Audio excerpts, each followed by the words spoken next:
अगर देश में राजनीति के ठेकेदार नहीं होते, अगर देश में राजनीति के ठेकेदार नहीं होते, अपने बीच पले छुप छुप कर कुछ गद्दार नहीं होते, नैतिकता विहीन कुर्सी के यदि हकदार नहीं होते, सत्ता सुख के हित बदले आचार विचार नहीं होते, तो आतंकवादियों के पग सीमा के पार नहीं होते। छाती पर गोली खाकर भी जो सीमाओं पर खड़े रहे, अर की तोपें आग उगलती थी लेकिन वो बंदे अड़े रहे। जो हुए शहीद राष्ट्र में उनका सत सत अभिनंदन है, उनके चरणों की रज अमोल मेरे मस्तक का चंदन है, मेरे मस्तक का चंदन है।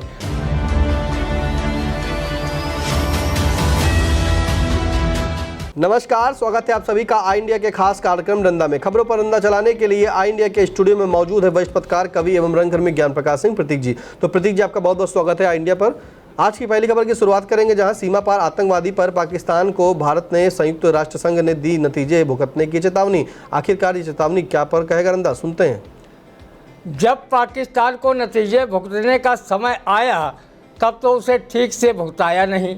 पहलगाम आतंकी घटना के बाद जब हमारे वीर सैनिकों ने ऑपरेशन सिंदूर चलाकर पाकिस्तानी सेना को छठी का दूध याद दिलाने का काम कर रहे थे, उनके सैन्य अड्डे तबाह कर रहे थे, पाकिस्तानी हुक्मरानों को भारत के घुटनों पर बैठाने के लिए मजबूर करने का काम कर रहे थे, तभी हमारे विश्वगुरु डंकापति मोदी जी ने अमेरिकी राष्ट्रपति डोनाल्ड ट्रंप के कहने पर युद्ध रुकवा दिया। सबसे लज्जाजनक बात तो ये हुई कि ट्रंप अब भी कहता घूम रहा है कि युद्ध हमने रुकवाया था। अब सवाल ये है कि शिमला समझौते के अनुसार तीसरे पक्ष का दखल हमारे डंकापति ने क्यों मंजूर किया? हमारी संप्रभुता व देश की सुरक्षा के मामले में दखल देने वाला तीसरा देश अमेरिका कौन होता है? शिमला समझौते में कहा गया है कि जब भारत पाकिस्तान का युद्ध हो तो कोई तीसरा देश उसमें दखल नहीं देगा। पाकिस्तान जैसे आतंकी बिरदर देश का फन कुचले बगैर युद्ध को क्यों रोका गया? हर एक भारतवासी के जहन में एक सवाल आज भी कुलबुला रहा है। ऑपरेशन सिंदूर के तहत जो हमारे भारतीय सेना के वीर जवान शहीद हुए, रंदा उनकी चिर आत्मा को प्रणाम ओज कवि रजनीश मिश्र की इन काव्य पंक्तियों से करता है। छाती पर गोली खाकर भी जो सीमाओं पर खड़े रहे, छाती पर गोली खाकर भी जो सीमाओं पर खड़े रहे, अर की तोपें आग उगलती थी लेकिन वो बंदे अड़े रहे। जो हुए शहीद राष्ट्र में उनका सत सत अभिनंदन है, उनके चरणों की रज अमोल मेरे मस्तक का चंदन है, मेरे मस्तक का चंदन है। पुलवामा हमले में हमारे 40 वीर जवान शहीद हुए थे। उनको मारने के लिए आतंकियों के पास इतना अधिक RDX कहाँ से आया था? ये हमलावर कौन था? अभी तक देश जान नहीं सका है। जम्मू कश्मीर में धारा 370 लगने के बाद भी पहलगाम में निर्दोष यात्रियों पर हमला कैसे हुआ? आतंकवादियों ने बहनों का सिंदूर उजाड़ा। हमारे देश में इतनी बड़ी सुरक्षा होने के बाद भी आतंकी घटनाएं कैसे घटित हो रही हैं? आतंकी सीमा लांघकर कैसे देश में वारदातें कर रहे हैं? इस बात की तस्दीक वरिष्ठ कवि केदारनाथ शुक्ल ने अपनी इस कविता में की है। अगर देश में राजनीति के ठेकेदार नहीं होते, अगर देश में राजनीति के ठेकेदार नहीं होते, अपने बीच पले छुप छुप कर कुछ गद्दार नहीं होते, नैतिकता विहीन कुर्सी के यदि हकदार नहीं होते, सत्ता सुख के हित बदले आचार विचार नहीं होते, तो आतंकवादियों के पग सीमा के पार नहीं होते। सेना के ऊपर सत्ता का यदि प्रतिबंध नहीं होता, कुछ उग्रवादियों से सीधा संबंध नहीं होता, अपनी कुर्सी बची रहे ऐसा अनुबंध नहीं होता, तो ये लघुतर भार देखकर हम लाचार नहीं होते, तो आतंकवादियों के पग सीमा के पार नहीं होते। सीमा पर कितने वर्षों से होती है आई मनमानी, रक्त जवानों का ऐसा बहा जैसे हो पानी। सुलह संध से नहीं मानता अगर नीच वो अभिमानी, तो तुम भी सेना को कुछ दिन कर लेने दो मनमानी। निर्णय लेने में यदि अक्षम हम हर बार नहीं होते, तो आतंकवादियों के पग सीमा के पार नहीं होते।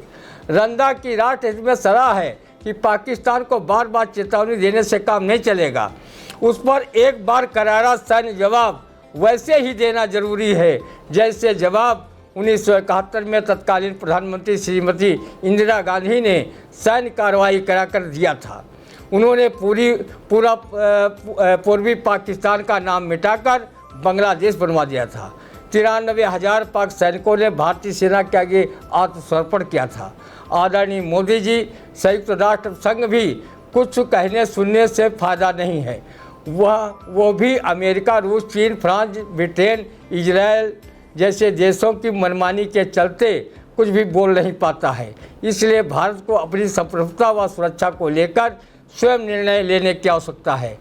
आपके राष्ट्रहित के लिए राष्ट्र में लिए गए हर निर्णय के साथ रंदा और पूरा देश खड़ा है। बिल्कुल, आप राष्ट्रीय हित में निर्णय लीजिए, आपके साथ रंदा और पूरा भारत देश खड़ा हुआ है। फिलहाल अगली खबर, जहां सपा सुप्रीमो व पूर्व मुख्यमंत्री अखिलेश यादव ने कहा कि यूपी में सपा सरकार बनने पर गिर जाएगी भाजपा केंद्र सरकार। अब भाजपा की केंद्र सरकार गिराने के लिए अखिलेश यादव को जो है सरकार बनानी है या क्या करना है, सुनते हैं रंदा।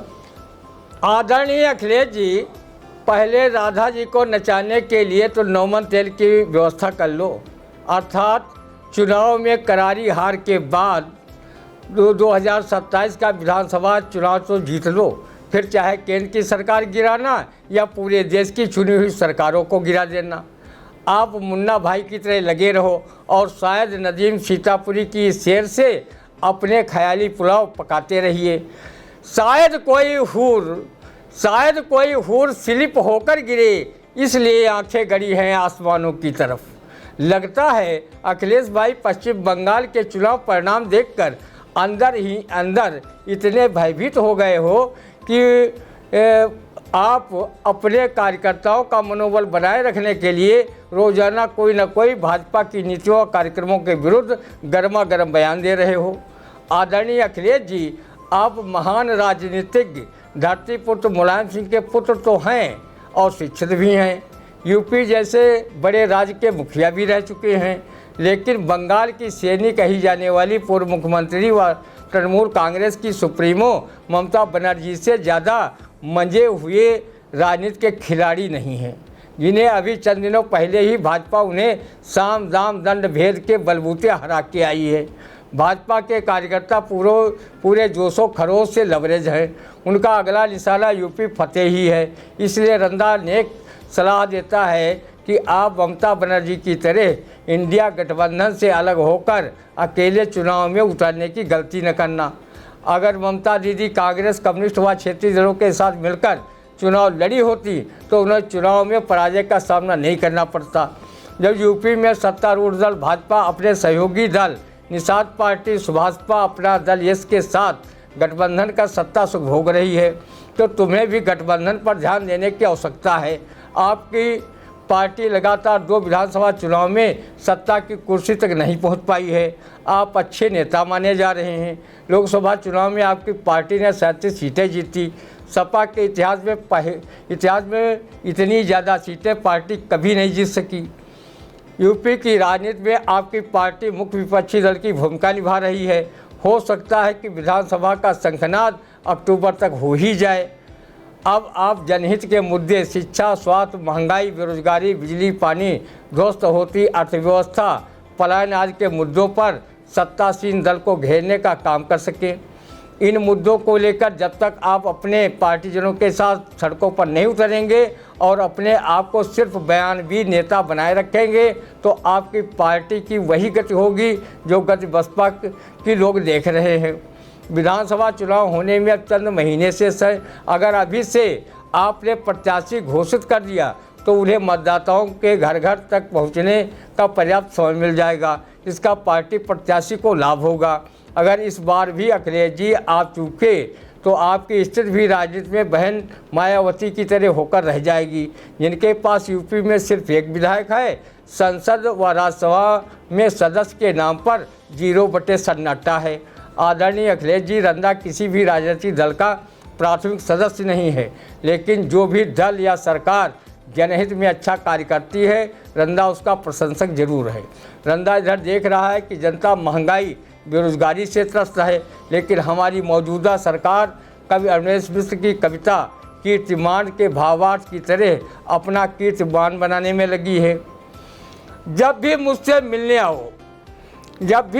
मिलने आओ गुलाब की माला साथ में लाओ, करतल ध्वज से पहनाओ, घर घर ऐसा माहौल बनाओ, मतलब बार बार कुर्सी पर हमें ही लाओ। कभी मत करना रोजी रोटी की बात, मत मांगना रोजगार या आवास, शिक्षा स्वास्थ्य या पुनर्वास, मत होना उदास, क्योंकि हम मना रहे हैं कीर्तिमान नया इतिहास। बिल्कुल, कभी मत करना रोजी रोटी की बात, मत मांगना रोजगार या आवास, शिक्षा स्वास्थ्य या पुनर्वास, मत होना उदास, क्योंकि हम बना रहे हैं कीर्तिमान नया इतिहास। फिलहाल जिस तरह से भारतीय जनता पार्टी ने लगातार जीतें हासिल कर रही है, जिस तरह से बंगाल का चुनाव अभी हुआ है, तो अखिलेश यादव जी कहना है अगर यूपी में जो है सपा की सरकार आई तो केंद्र की सरकार हटा देंगे। पहले आप यूपी की बना लीजिए, उसके बाद की आगे की बातें करेंगे। फिलहाल अगली खबर, जहां ग्राम पंचायतों में प्रशासक बनकर और ताकतवर हुए प्रधान सरकार को देंगे रिटर्न गिफ्ट। जिला मंडल व राज्य स्तर पर समारोह आयोजित कर सरकार का जताएंगे आभार। अब प्रशासक बना दिए गए हैं प्रधान, यानी कि सरकार ने बना दिया है प्रधानों को सुल्तान। इस पर क्या कहेगा, सुनते हैं रंदा। ग्राम प्रधानों को 6 माह के बजाय अगर पूरे 5 साल के लिए प्रशासक योगी सरकार बना देती तो वो न सिर्फ जिला मंडल व राज्य स्तर पर सरकार का आभार समारोह पूर्वक जताते, बल्कि उनका आभार ढोलक मंजीरा साथ में लेकर घर घर डिस्को डांस करते हुए बधाई गीत गाते। योगी सरकार में पहली बार प्रधान प्रशासक बनाए गए हैं, नहीं तो ज़्यादातर प्रशासक ग्राम विकास अधिकारी अर्थात सेक्रेटरी बनाए जाते थे। सरकार को ग्राम प्रधानों की तरह उन संभावित ग्राम प्रधानी के उम्मीदवारों को भी ढांढस बंधाने के लिए कोई घोषणा करनी चाहिए, जो बेचारे प्रधानी चुनाव को लेकर कई महीनों से मतदाताओं की पहिया पैलौटी कर रहे थे, उनकी हर फरमाइश पूरी कर रहे थे। बहुतों को वो अपने पाले में करने के लिए मुर्गा दारू रुपया पैसा की व्यवस्था कर रहे थे, कॉलोनी पेंशन दिलाने के लिए अनेक वादे कर रहे थे। ऐसे संभावित उम्मीदवारों के सर पर घड़ों पानी पड़ गया है। चुनाव टलने से अब वो बेचारे देवर भी काफ़ी दुखी हैं, जो प्रधानी का चुनाव लड़ने का मन बनाए भाभीयों के पीछे पीछे चलकर घर घर उनका टेम्पो हाई कर रहे थे। ग्राम प्रधानों का कार्यकाल बढ़ने से भले ही उनकी बल्ले बल्ले हो गई हो, लेकिन उन बेचारों पर क्या बीत रही होगी जो ग्राम प्रधानी का चुनाव समय पर न होने की आस लगाकर मतदाताओं के मनुहार में कई महीनों से लगे थे और उन पर खर्चा कर रहे थे। ग्रामीण क्षेत्र के कुछ दबंग ग्राम प्रधानी के चुनाव में उतरना चाहते थे, जिनके बारे में किसी कवि ने कहा है, गुंडई करो प्रधान बनो, गुंडई करो प्रधान बनो, नीचन माँ नीच महान बनो, जो संपत्ति जाको रानी कहे तो वही का अपने नाम करो। जब से ग्राम प्रधान प्रशासक नियुक्त हुए हैं तब से लोग कहने लगे हैं कि अब ग्राम प्रधानी का चुनाव विधानसभा चुनाव के बाद होगा। वहीं रंदा को मछरेटा क्षेत्र के ग्राम प्रधान प्रतिनिधि रिंकू दीक्षित ने बताया कि प्रधानी का कार्यकाल बढ़ने का तभी फायदा है जब ग्राम पंचायत के विकास की योजनाएं धरातल पर उतरे और योजनाओं का धन आवंटित हो। इनका कहना है कि मनरेगा जैसी योजनाओं का धन समय पर आवंटित नहीं हो रहा है, सभी प्रधानों को परेशान कर रहे हैं। उत्तर प्रदेश के इतिहास में पहली बार ग्राम प्रधानों को 6 माह के लिए प्रशासक बनाया गया है। लगता है कि ग्राम प्रधानों का कार्यकाल अब ग्राम पंचायत मंडल व प्रदेश स्तर तक के आभार प्रदर्शन कार्यक्रम करने में ही कार्यकाल निकल जाएगा। रंदा ज़्यादा कुछ न कहकर कवि अरुणेश मिश्र की ये शिष्टाचार नामक कविता सुना रहा है, क्योंकि योगी सरकार ने ग्राम प्रधानों को प्रशासक शायद शिष्टाचार बस ही बनाया हो। जो हो रहा है पहली बार हो रहा है, ऐतिहासिक हो रहा है, इसके पहले कोई नहीं कर पाया। ये धुन को समझदारों ने गाया, हमने भी इसी उपलब्धि का शोर मचाया। ऐतिहासिक पहली बार आंखों के सामने इस युग में भी राम राज्य आया। पहली बार न जहाँ न नियम न कानून न दुराचार न भ्रष्टाचार, नाम बदलकर हमने इसी को कह दिया सदाचार। शिष्टाचार। बिल्कुल, जहां न नियम न कानून न दुराचार न भ्रष्टाचार, नाम बदल कर हमने इसी को कह दिया सदाचार शिष्टाचार। जिस तरह से प्रधानों के कार्यकाल को 6 माह के लिए बढ़ाया गया है, उन्हें प्रशासक बना दिया गया है, तो ऐसे में अब जो है प्रधान जो है वो योगी सरकार को धन्यवाद करेंगे। धन्यवाद ज्ञापित कैसे करेंगे वो भी बताया रंदा ने, लेकिन जिस तरह से ये अगर धन्यवाद ज्ञापित करते रहें तो आखिरकार काम कब करेंगे? 6 महीने तो यहीं गुजर जाएंगे। तो इसलिए कैसा लगा रंदा, आप कमेंट बॉक्स में जाकर जरूर बताएं। कोई सुझाव हो तो भी कमेंट बॉक्स में दे सकते हैं। अब दीजिए इजाजत, फिर मिलते हैं आपसे अगले रंदा के कार्यक्रम में। तब तक के लिए नमस्कार।